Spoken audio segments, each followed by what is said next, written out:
कैसे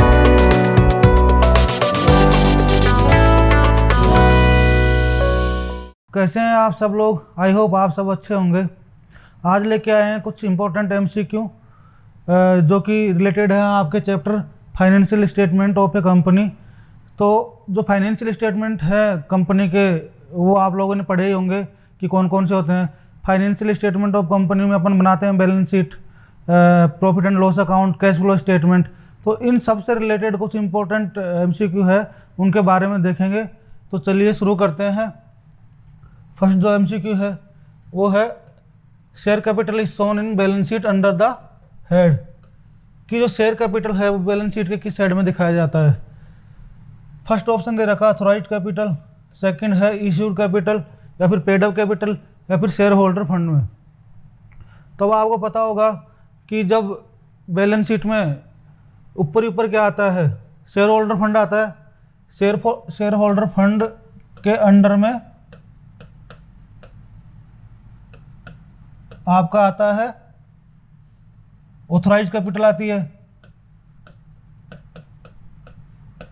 उसके बाद में आती है issued capital, issued and paid up capital. ये क्वेश्चन अपन से पूछ रहा है कि शेयर कैपिटल है वो कौन से हेड में जाएगी। अब हेड तो ऐसे देखा जाए तो शेयर कैपिटल के हेड में तीनों चीज़ आ रही है, बट इस क्वेश्चन में जो देखने वाली बात है कि तीनों में से मोस्ट सुटेबल या चारों में से मोस्ट सुटेबल आंसर है वो कौन सा रहेगा। तो अपने को ब्रॉड लेवल पे लेकर चलना है कि जो ब्रॉड लेवल पे कि उसमें सारी कैपिटल इंक्लूड हो जाए। अब यहाँ पे है मेंशन नहीं कर रखा कि कौन सी कैपिटल है, कि ऑथराइज्ड कैपिटल पूछ रहा है या फिर इश्यूड कैपिटल पूछ रहा है या फिर पेड अप कैपिटल पूछ रहा है। तो ब्रॉड लेवल पे देखेंगे तो शेयर कैपिटल किस हेड में जाती है, शेयर होल्डर फंड में जाती है। तो शेयर होल्डर फंड में अपन यहाँ पे शेयर होल्डर फंड में क्या आती है, यहाँ शेयर कैपिटल आ जाती है।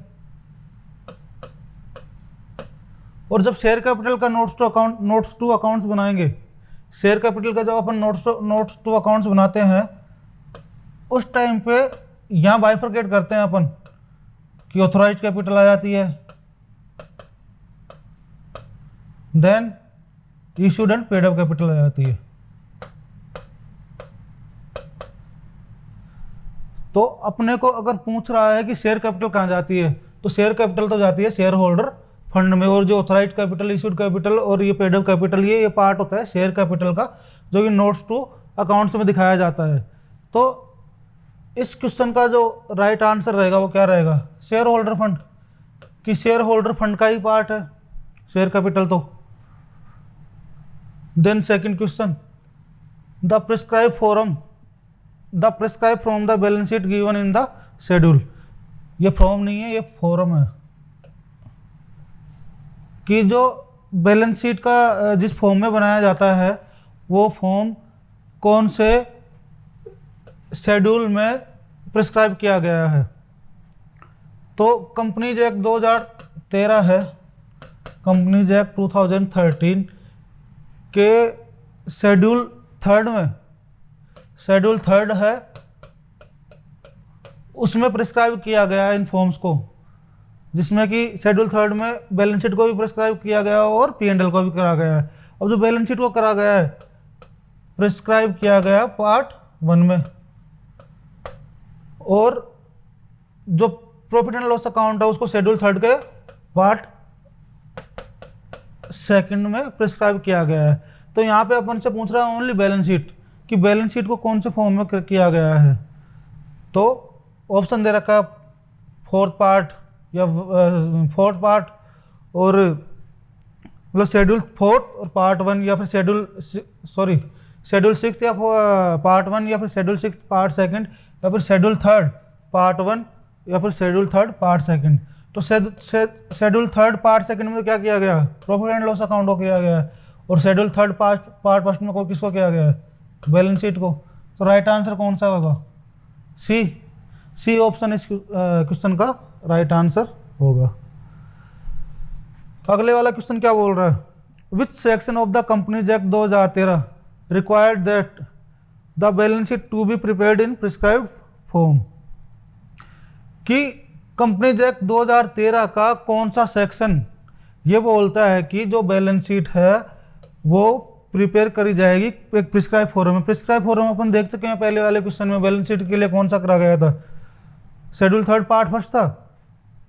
इसमें ये सेक्शन पूछ रहा है कि शेड्यूल 3 को कौन से सेक्शन में प्रिस्क्राइब किया गया है, या कौन से सेक्शन ये बताता है कि कंपनी को जो बैलेंस शीट है वो इस शेड्यूल या इस फॉर्म में बनाना पड़ेगा। तो वो सेक्शन देख लेंगे। अब सेक्शन 28 है वो क्या बोलता है, ये बोलता है कि कंपनीज को फाइनेंशियल अकाउंट्स वगैरह बनाने पड़ेंगे और उनको अपनी हेड ऑफिस में रखने पड़ेंगे। हेड ऑफिस में भी रख सकते हैं, या फिर अगर डायरेक्टर्स ऑथराइज कर दे तो वो ब्रांच वगैरह में भी या हेड ऑफिस के अलावा भी रख सकते हैं। तो जो सेक्शन 128 है और सेक्शन 129 है, ये बातें तो ये सेम सी करते हैं, लेकिन दोनों में डिफरेंस क्या है। सेक्शन 128 तो बोलता है कि फाइनेंशियल स्टेटमेंट बनाने पड़ेंगे और अपने को हेड ऑफिस में रखने पड़ेंगे। सेक्शन 129 बोलता है कि जो सेक्शन 128 में बोले गए हैं फाइनेंशियल स्टेटमेंट वो कैसे बनाने पड़ेंगे, कौन से फॉर्म में बनाने पड़ेंगे और वो फॉर्म्स क्या होंगे, वो फॉर्म्स प्रिस्क्राइब करता है। तो इस क्वेश्चन का आंसर क्या होगा, सी सेक्शन 129। कि सेक्शन 129 में प्रिस्क्राइब किया गया है कि अपने को जो बैलेंस शीट है वो शेड्यूल 3 के पार्ट 1 में बनानी पड़ेगी। तो ये वाला ऑप्शन है वो इस क्वेश्चन का राइट आंसर हो जाएगा। देन आते हैं अगले वाले क्वेश्चन में। Amount set aside to meet losses due to bad debits is called. कि कुछ अमाउंट है उसको सेट असाइड किया जाता है, अलग किया जाता है कि जब आगे बैड डेट से लॉस होगा तो उसको किस चीज़ से सेट ऑफ करेंगे अपन। कुछ डेटर्स होते हैं, डेटर्स क्या करते हैं, पेमेंट नहीं करते कंपनी को, तो कंपनी को पेमेंट नहीं करता तो कंपनी के लिए क्या होता है, लॉस होता है। अब ये पूछ रहा है कि उस लॉस को सेट ऑफ करने के लिए, बैड डेट्स के लॉस को सेट ऑफ करने के लिए कुछ अमाउंट पहले से ही निकाल के कंपनियां रख लेती है। कुछ अमाउंट है कंपनी पहले से निकाल के रख लेती है, तैयारी कर लेती है कि कुछ जो डेटर्स होंगे वो ऐसे होंगे कि इन फ्यूचर कंपनी को पेमेंट नहीं करेंगे और उससे कंपनी को लॉस हो जाएगा, उसको क्या बोलते हैं, बैड डेट्स। तो उस बैड डेट्स की तैयारी करने के लिए कंपनी क्या करती है, कुछ अमाउंट अलग से निकाल के और एक प्रोविज़न बना लेती है। उस प्रोविज़न में वो अमाउंट डालती रहती है कि इतना % तो कम से कम हर साल बैड डेट्स होंगे ही होंगे। तो उसको क्या बोलेंगे, जो वो अमाउंट कंपनी अलग से रख रही है, अलग से निकाल के रख रही है, रिजर्व बोलेंगे या फिर प्रोविजन बोलेंगे या फिर लायबिलिटी बोलेंगे या एसेट्स बोलेंगे। तो अभी मैंने बताया कि उसको प्रोविजन बोलेंगे। कंपनी क्या करती है, प्रोविजन बना लेती है कि बैड डेट्स होगा तो इस प्रोविजन में से अपन निकाल के उस अमाउंट को, जो बैड डेट्स हुआ है, उसको सेट ऑफ कर देंगे। तो राइट ऑप्शन होगा बी, प्रोविजन कहलाएगा बैड डेट्स को सेट ऑफ करने के लिए जो अमाउंट निकाल के कंपनी अलग से रख लेती है। लायबिलिटी होगी नहीं, क्योंकि लायबिलिटी तो क्या होता है, कंपनी कमिट करती है या कंपनी है जो पे करेगी। और असेट्स है, असेट्स क्या होती है, असेट्स वो होती है जो कंपनी को अपने जो बिजनेस होता है उसको करने के लिए हेल्प करती है, या कंपनी के जो ऑपरेशंस होते हैं उनको करने के लिए हेल्प करती है। और रिजर्व क्या होते हैं, रिजर्व होते हैं कंपनी क्या करती है, जैसे अपने प्रॉफिट होता है, प्रॉफिट का कुछ हिस्सा ट्रांसफ़र कर देती है, कुछ स्पेसिफिक रिजर्व बनाती है, कुछ जनरल रिजर्व टाइप के होते हैं जिनसे कि कंपनी है कुछ अपने आगे आने वाले खर्चे वगैरह होते हैं उनको वहाँ से यूटिलाइज कर सकती है रिजर्व वगैरह के थ्रू। तो उनको रिजर्व नहीं बोलेंगे अपन, इस जो ये वाला अमाउंट है उसके लिए प्रोविजन बना लेते हैं ऐसे अमाउंट के लिए कि जो इन फ्यूचर कंपनी को रिसीव नहीं होंगे। आ जाते हैं फिफ्थ क्वेश्चन में। फिफ्थ क्वेश्चन क्या बोल रहा है, डिविडेंड इज यूजुअली पेड। कि जो शेयर्स पे कंपनी है वो क्या करती है, डिविडेंड पे करती है शेयर होल्डर्स को। अब वो जो डिविडेंड पे किया जाता है शेयर होल्डर्स को, वो किस अमाउंट पे किया जाता है, ऑथराइज्ड कैपिटल पे किया जाता है, या फिर इश्यूड कैपिटल पे किया जाता है, या फिर पेड अप कैपिटल पे किया जाता है, या कॉल्ड अप कैपिटल पे किया जाता है। तो एक बार चारों इन टर्म्स को समझ लेते हैं कि ऑथराइज्ड कैपिटल कौन सी होती है। कंपनी के लिए ऑथराइज्ड कैपिटल कौन सी होगी, जो कंपनी मैक्सिमम इशू कर सकती है अपनी लाइफ में। कि कंपनी है ऑथराइज्ड कैपिटल से ज़्यादा इशू नहीं कर सकती। और इश्यूड कैपिटल कौन सा होता है? इश्यूड कैपिटल होता है जो कंपनी अथोराइज कैपिटल करती है, अथोराइज कैपिटल होती है कंपनी की, उसमें से कंपनी कुछ पोर्शन है वो मार्केट में पब्लिक में इशू कर देती है, उसको इश्यूड कैपिटल बोलते हैं। अब इन इश्यूड कैपिटल में से कंपनी है वो कुछ अमाउंट उन शेयर होल्डर से, या जो पब्लिक होती है या जो इन्वेस्टर होते हैं वो इन शेयर्स को खरीदते हैं, उनसे कुछ अमाउंट इशूड कैपिटल का कुछ पोर्शन है वो मांगती है, उसको बोलते हैं कॉल्ड अप कैपिटल। और इस कॉल्ड अप कैपिटल में से यानी मांगी गई कैपिटल में से जो शेयर होल्डर हो वो अल्टीमेटली पे कितना करते हैं उसको बोलते हैं पेड अप कैपिटल। एक बार एग्जांपल ले लेते हैं। सपोज कीजिए कंपनी के 1 लाख शेयर थे 10 रुपये के, यानी टोटल 10 लाख की ऑथराइज कैपिटल थी। अब इसमें से कंपनी ने इश्यू कितने कर दिए? सपोज कीजिए 50,000 शेयर कर दिए 10 रुपये के इशू, तो यानी 5 लाख कंपनी ने इशू कर दिए। अब इस 5 लाख में से कंपनी ने सपोज कीजिए इस 50,000 शेयर पे कंपनी 8 रुपये मांग चुकी है, तो 8 रुपये मांग चुकी थी, कॉल्ड अप कैपिटल कितनी हो गई?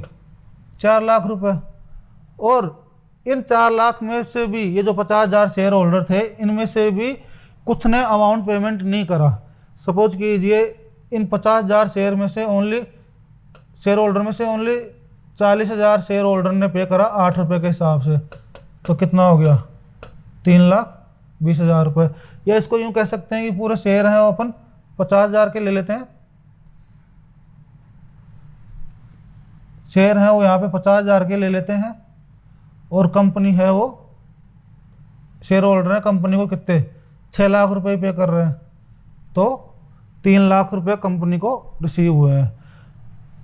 अब डिविडेंड है कौन से अमाउंट पे दिया जाएगा कि ये जो शेयर होल्डर 10 रुपये पे कर रहे हैं, 10 रुपये कंपनी का ऑथराइज्ड कैपिटल है 1 लाख शेयर्स की, या फिर जो इशूड कैपिटल थी उस पर, या फिर पेड अप कैपिटल पे, कॉल्ड अप कैपिटल पे। तो जो डिविडेंड पे किया जाएगा वो पे किया जाएगा पेड अप कैपिटल पे, कि भाई जो शेयर होल्डर है उन्होंने कितना अमाउंट कंपनी को दिया है, तो उसी अमाउंट पे तो कंपनी उनको डिविडेंड पे करेगी ना। यहाँ पे 10 रुपये का शेयर था और अज्यूम करो कि शेयर होल्डर ने ओनली 8 रुपये पे कर रखे हैं, तो उन 8 रुपये पे ही कंपनी डिविडेंड देने के लिए लायबल होगी। तो जो राइट ऑप्शन होगा, राइट आंसर होगा वो सी होगा कि पेड अप कैपिटल पे ही कंपनी डिविडेंड देने के लिए लायबल है, या फिर डिविडेंड पेड करेगी। Debenture are shown in the balance sheet under the head of, कि जो डिवेंचर है वो बैलेंस शीट में किस हेड के अंडर में आते हैं? Short term loan, secured loan, current liability, या फिर शेयर कैपिटल। तो जो डिवेंचर है वो कहाँ पे आएंगे? कंपनी के शेयर होल्डर फंड से नीचे आता है एक हेड नॉन करंट लायबिलिटी।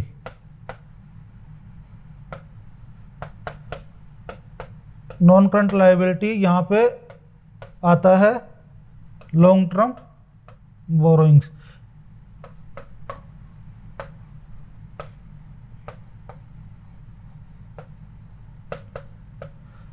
तो जो डिवेंचर है वो कहाँ पे आते हैं? लॉन्ग टर्म बोरोइंग जो है उसके अंडर में आते हैं, बट यहाँ पे लॉन्ग टर्म बोरोइंग वाला हेड तो दिया ही नहीं है अपने को, और यहाँ पे जो ऑप्शन में है वो एक ऑप्शन भी नहीं दिया कि इन चारों में से कोई भी नहीं।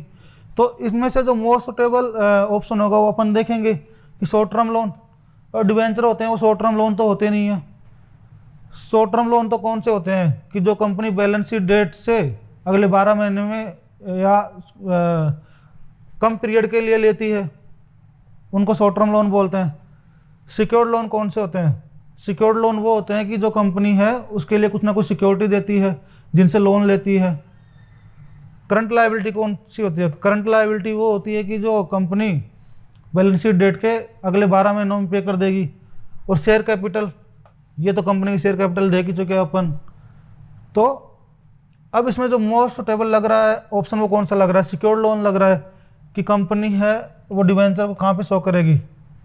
सिक्योर्ड लोन के हेड में। तो सिक्योर्ड लोन वाला जो हेड है लॉन्ग टर्म बोरोइंग में अपन दिखाएंगे सिक्योर्ड लोन के अंडर में। देन आते हैं अगले वाले क्वेश्चन पे।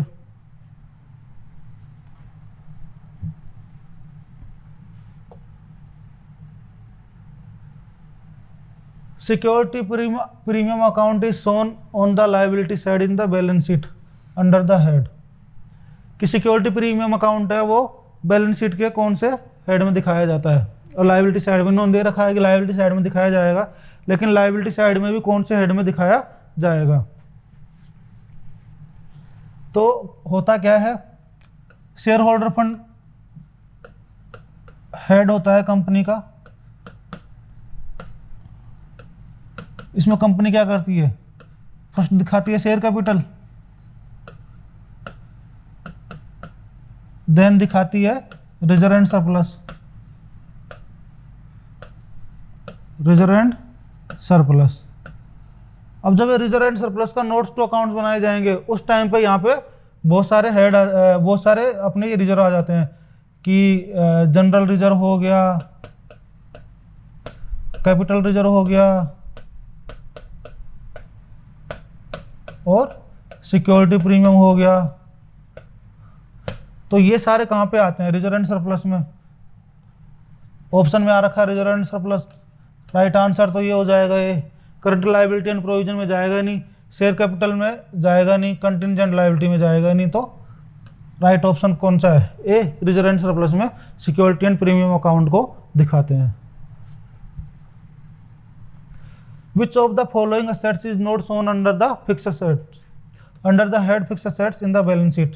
कि ये क्वेश्चन कह रहा है कि following, which of the following assets, की नीचे 4 असेट्स दे रखी है, उनमें से फिक्स असेट्स वाला जो हेड है में से इन चारों ऑप्शन में से या इन चारों एसेट्स में से कौन सी नहीं दिखाई जाएगी। देख लेते हैं, goodwill, bills receivable, buildings, furnitures.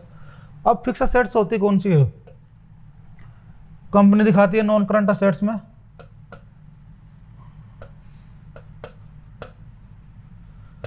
आता है फिक्स असेट्स।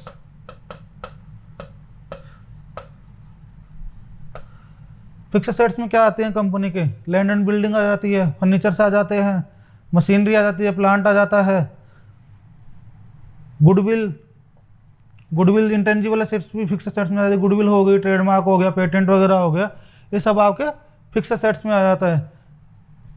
तो गुडविल फिक्स असेट्स है, बिल्कुल ये दिखाया जाएगा। बिल्डिंग है, ये भी फिक्स असेट्स है, ये भी आएगी फिक्स असेट्स के हेड में। फर्नीचर है, ये भी फिक्स असेट्स है, तो ये भी आपके फिक्स असेट्स वाले हेड में आएंगे। ये जो बिल्स रिसीवेबल वाला ऑप्शन है, ये बिल्स रिसीवेबल कहाँ जाता है, ये करंट असेट्स में जाता है, तो ये फिक्स असेट्स में आएगा नहीं। बिल्स रिसीवेबल जाता है आपके करंट असेट्स में, और ये यही पूछ रहा है कि कौन सा जो ऑप्शन है वो फिक्स असेट्स में नहीं आएगा, तो राइट आंसर हो जाएगा आपका bills receivable. Then next question क्या बोल रहा है, the form of balance sheet as per companies act 2013 is, कि जो बैलेंस शीट का फॉर्म होता है जो कि शेड्यूल 3 में दिया गया है कंपनीज एक्ट 2013 के में, शेड्यूल 3 में दिया गया है पार्ट 1 में, वो किस फॉर्म में होता है, हॉरिजॉन्टल टाइप में दिखाया जाता है, या हॉरिजॉन्टल और वर्टिकल दिखाया जाता है, या फिर वर्टिकल दिखाया जाता है। तो आपको पता होगा कि जो कंपनी की बैलेंस शीट है वो कैसे बनती है। कंपनी की बैलेंस शीट बनती है, यहाँ पे आता है share holder fund, share holder fund में फिर आ जाता है share capital, reserve and surplus, फिर आ जाती है नॉन करंट लायबिलिटीज, फिर करंट लायबिलिटीज, उसके बाद में असेट्स भी इसके नीचे की तरफ ही आती है। पहले क्या होता था, पहले जो बैलेंस शीट बनती थी वो बनती थी इस फॉर्म में कि इधर डेबिट साइड में आपकी लायबिलिटी आ गई, इधर आ गई राइट साइड में आपके असेट्स आ गई। तो ये वाला तो कंपनीज एक्ट फॉर्म है, ये बनाती नहीं है आजकल कंपनियां बनाती है इस टाइप में, तो इसको बोलते क्या है अपन, वर्टिकल फॉर्म। तो जो राइट ऑप्शन हो जाएगा वो हो जाएगा आपका वर्टिकल, कि कंपनी है वो बैलेंस शीट को बनाती है वर्टिकल, वर्टिकल वाला जो ऑप्शन है वो आपका राइट आंसर हो जाएगा।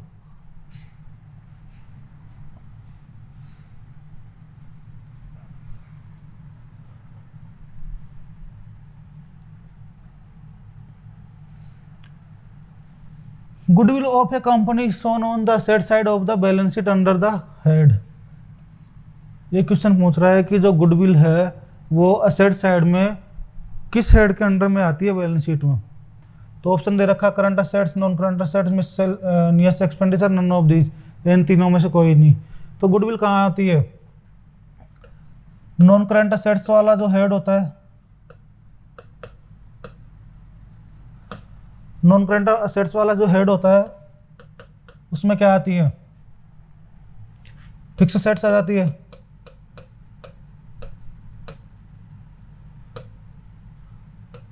फिर फिक्स असेट्स में क्या आती है? टेंजिबल असेट्स, और उसके बाद में इंटेंजिबल असेट्स। तो जो गुडविल कौन होती है, कौन सी सेट्स होती है? इंटेंजिबल असेट्स होती है। यहाँ पे आती है नोट्स टू अकाउंट्स में जब इसका बनाएंगे अपन तो इंटेंजिबल असेट्स में गुडविल को शो करेंगे। अब ऑप्शन में क्या क्या दे रखा है? करंट असेट्स दे रखा है, तो करंट असेट्स में तो जाएगी नहीं goodwill.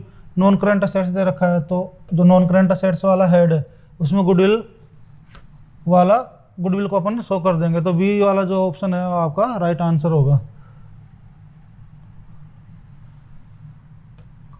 Current assets on the asset side of balance sheet of A company includes, कि जो करंट असेट्स है असेट साइड में जो आता है हेड, उसके अंडर कौन कौन से असेट्स आती है? नीचे दिया गया है sundry debtors, cash in hand, stock, all of these. तो जो सन्ड्री डेटर्स हैं वो करंट असेट्स में आते हैं। कौन से होते हैं कि कंपनी है जो सेल आउट करती है, सेल आउट करने के बाद में क्या करती है कंपनी, उधार में सेल कर देती है। उसके बाद में उनको कुछ क्रेडिट पीरियड देती है कि आप उतने दिन बाद में कंपनी को पे कर देंगे जो कंपनी से परचेज करते हैं। तो होता क्या है, ईयर एंड पे कुछ डेटर्स ऐसे होते हैं कि या कुछ पर्सन्स या कुछ पार्टीज ऐसी होती है जिनको कंपनी सेल करी होती है और उनसे सेल किया हुआ जो अमाउंट है वो रिसीव नहीं होता। तो रिसीव नहीं होता तो ईयर एंड पे कंपनी क्या करती है, वो बैलेंस शीट में मेंशन करती है, तो उनको बोलते हैं अपने sundry debtors. Cash in hand होता है जो कंपनी के पास कितना कैश पड़ा है ईयर एंड पे, उसको कैश इन हैंड बोलते हैं। और स्टॉक जो होता है वो क्लोजिंग स्टॉक कंपनी के पास में ईयर एंड पे कितना आ रहा है उसको बोलते हैं अपन स्टॉक। तो ये तीनों ही जो होती है वो करंट असेट्स होती है कंपनी के लिए। तो ऑल ऑफ दीज यानी तीनों जो असेट्स हैं वो करंट असेट्स में आएंगी। Under which heading of balance sheet is general reserve shown, कि जनरल रिजर्व है वो कहाँ पे दिखाया जाता है? तो जनरल रिजर्व जो आता है आपका वो कहाँ पे आता है? शेयर होल्डर फंड में आता है। शेयर होल्डर फंड में फिर क्या आता है? शेयर कैपिटल के नीचे क्या आता है? Reserve and surplus. तो रिजर्व एंड सरप्लस में ही जनरल रिजर्व को दिखाया जाता है। वहाँ पे देखा था अपन ने भी कि जितने भी रिजर्व होते हैं कंपनी के पास में, चाहे वो जनरल रिजर्व हो, चाहे वो कैपिटल रिजर्व हो, चाहे वो सिक्योरिटी प्रीमियम हो, चाहे वो कोई और भी रिजर्व हो, तो वो सब रिजर्व कहाँ पे आते हैं? कंपनी के रिजर्व एंड सरप्लस में। तो यहाँ पे सी ऑप्शन है वो आपका राइट आंसर हो जाएगा, reserve and surplus.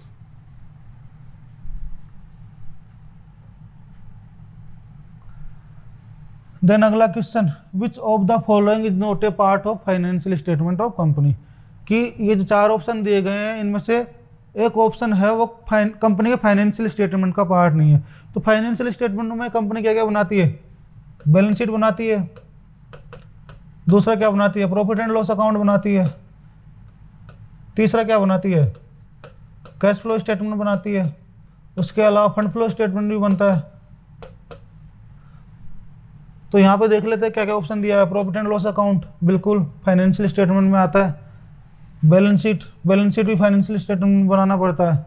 Ledger account तो फाइनेंशियल स्टेटमेंट में नहीं आता है या उसका पार्ट नहीं होता है। और कैश फ्लो स्टेटमेंट भी कंपनी बनाती है।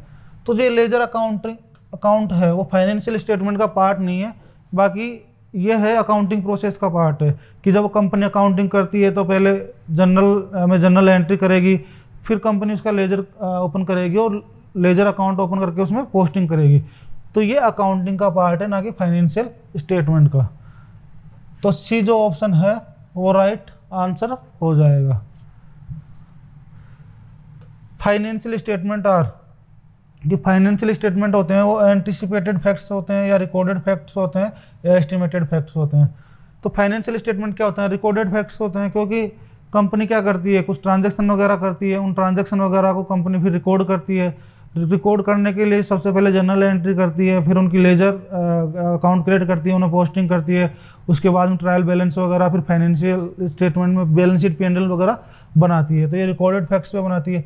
एस्टिमेटेड फैक्ट्स पे बनते हैं फाइनेंशियल स्टेटमेंट, बट वो कौन से होते हैं, उनको बोलते हैं प्रोजेक्टेड फाइनेंशियल स्टेटमेंट। तो आप उस तरह मत जाओ, इसमें जो राइट ऑप्शन होगा, राइट आंसर होगा वो होगा रिकॉर्डेड फैक्ट्स, कि जो फाइनेंशियल स्टेटमेंट है वो रिकॉर्डेड फैक्ट्स के अकॉर्डिंग ही प्रिपेयर किए जाते हैं, तैयार किए जाते हैं।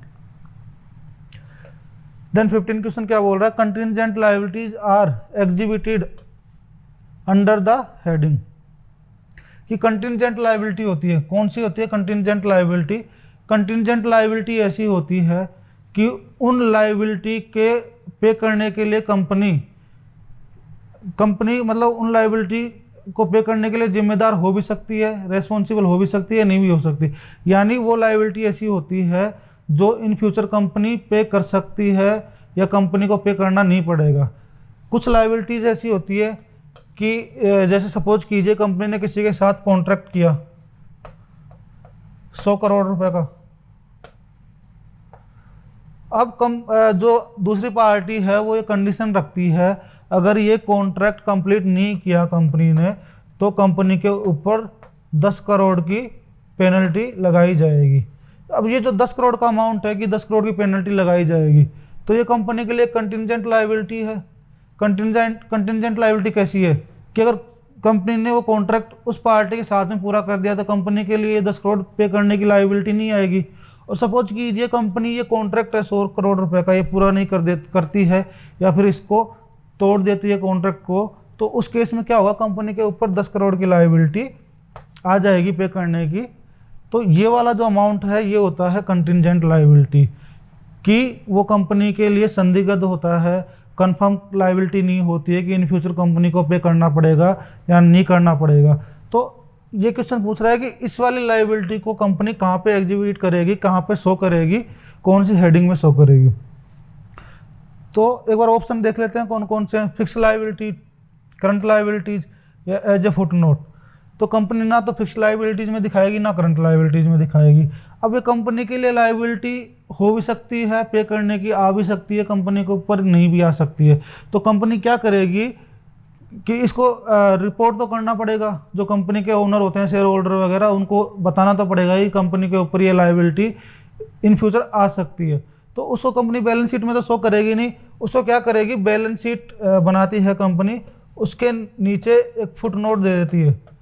फुट नोट देके कंपनी वहाँ पे मेंशन कर देगी कि हमने ऐसा किसी के साथ कॉन्ट्रैक्ट किया था, अगर हम उसको कॉन्ट्रैक्ट को ब्रीच करते हैं या उस कॉन्ट्रैक्ट को तोड़ते हैं या ऐसी कोई और भी लायबिलिटी है वो आ सकती है हमारे ऊपर, तो वो इतने अमाउंट की होगी और इस पार्टी के साथ हमने ऐसा कुछ किया था, तो वो आ जाएगा एज ए फुट नोट पे कंपनी के। तो सी ऑप्शन है वो इसमें राइट आंसर होगा कि कंपनी फुट नोट में दिखाएगी कंटिजेंट लायबिलिटीज को।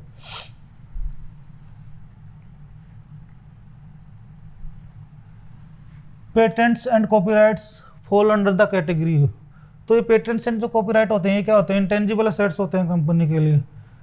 कंपनी के लिए इंटेंजिबल असेट्स होते हैं तो आते कहाँ हैं, नॉन करंट असेट्स में आते हैं। नॉन करंट असेट्स में भी फिक्स असेट्स आता है, फिक्स असेट्स का फिर पार्ट होते हैं intangible assets and tangible assets. तो ये जो पेटेंट्स एंड कॉपीराइट्स है कहाँ पे जाएंगे, करंट असेट्स में जाएंगे नहीं, फिक्स असेट्स होते हैं patent and copyright. Liquid assets में भी नहीं जाएंगे।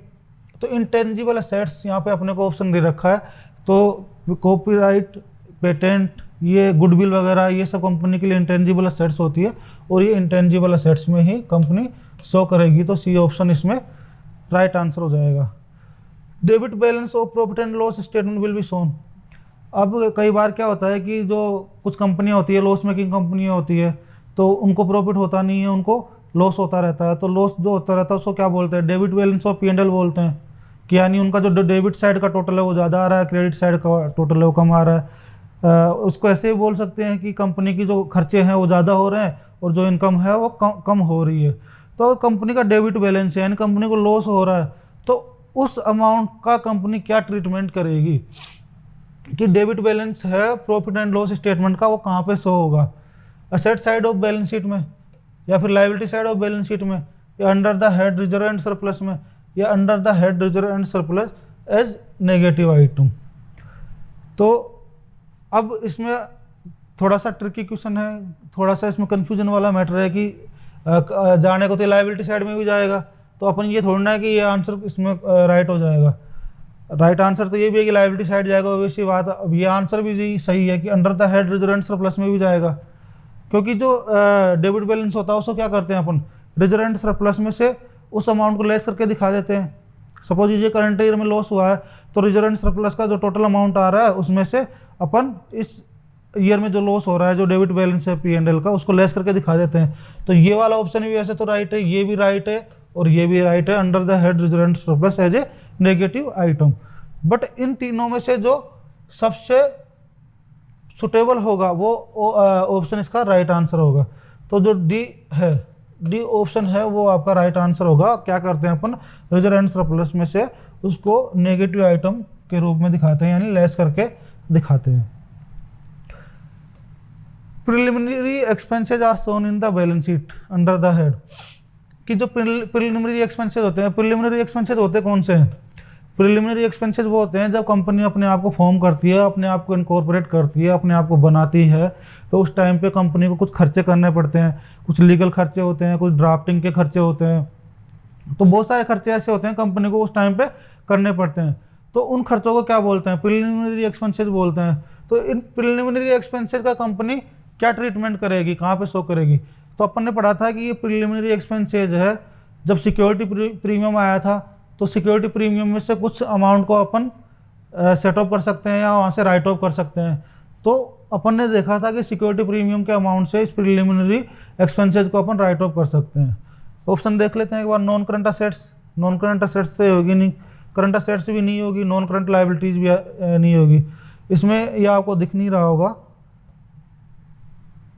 हाँ, डी ऑप्शन है deducted from securities premium reserve, security premium reserve account. तो अपन क्या करते हैं, सेट ऑफ कर देते हैं या राइट ऑफ करते हैं। तो इसको कहाँ से कर लेते हैं, सिक्योरिटी प्रीमियम अकाउंट से, तो उसमें से इसको डिडक्ट कर देंगे। तो डी जो ऑप्शन है वो इसका राइट आंसर होएगा।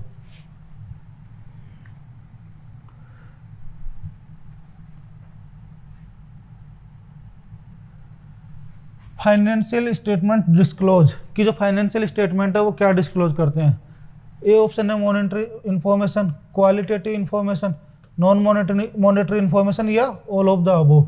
ये तीनों ही करते हैं, मॉनेटरी करते हैं या क्वालिटेटिव करते हैं या नॉन मॉनेटरी करते हैं। तो फाइनेंशियल स्टेटमेंट क्या क्या होता है, कंपनी के कुछ ट्रांजैक्शन होते हैं, कंपनी करती है, फिर उनको रिकॉर्डिंग करती है कंपनी, जर्नल एंट्री करती है, देन क्या करती है, उनके थ्रू कंपनी फाइनेंशियल स्टेटमेंट बनाती है।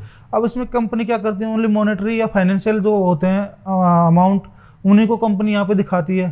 कंपनी के साथ क्या इंसिडेंट वगैरह हो रहे हैं, क्या उसके साथ और भी चीज़ें हो रही है, उनको कंपनी फाइनेंशियल स्टेटमेंट में शो नहीं करती है। फाइनेंशियल स्टेटमेंट में तो कंपनी फाइनेंस से रिलेटेड या कंपनी के जो ट्रांजैक्शन हो रहे हैं उससे कंपनी की जो कैपिटल वगैरह है, अमाउंट है, मनी है, वो चेंज वगैरह हो रही है, तो वो चीज़ें कंपनी फाइनेंशियल स्टेटमेंट में दिखाती है। तो जो ओनली मॉनेटरी इन्फॉर्मेशन होती है कंपनी, वो ही फाइनेंशियल स्टेटमेंट में दिखाती है। तो ए ऑप्शन है आपका वो राइट ऑप्शन हो जाएगा। The assets of a business can be classified as, कि असेट्स है उसको क्लासिफाइड किया जाता है कौन कौन से उसमें, तो fix and non fix assets, tangible and intangible assets, non current and current assets. अब इसमें देखिए कि जो सारे ऑप्शन है वो आ रहे हैं, इसमें होता क्या है, कंपनी की असेट्स होती है, उनको कंपनी असेट साइड में कैसे दिखाती है, कंपनी दिखाती है नॉन करंट असेट्स, फिर नॉन करंट असेट्स में क्या करती है कंपनी, फिक्स असेट्स आ जाता है, फिर उसके बाद में कंपनी क्या दिखाती है, टेंजिबल एंड इंटेंजिबल। उसके बाद में कंपनी नीचे क्या दिखाती है, करंट असेट्स। तो कंपनी अपनी असेट्स को क्या कर रही है, fix and non fixed assets में भी क्लासिफाई कर रही है, टेंजिबल एंड इंटेंजिबल में क्लासिफाइड कर रही है, और non current and current assets में भी उनको क्लासीफाई कर रही है, यानी बता रही है। असेट साइड में तो तीनों चारों ऑप्शन आ रहे हैं, तो इनमें से राइट ऑप्शन क्या होगा? इसके हिसाब से तो हो जाएगा none of these. None of these तो कैसे होगा भैया, तीनों ऑप्शन ही सही है इस हिसाब से। बट इसमें से अपन देखेंगे कि जो ब्रॉड व्यू है कंपनी कि ब्रॉड व्यू पे कंपनी अपनी एसेट्स को कौन कौन से एसेट्स में क्लासीफाई करती है।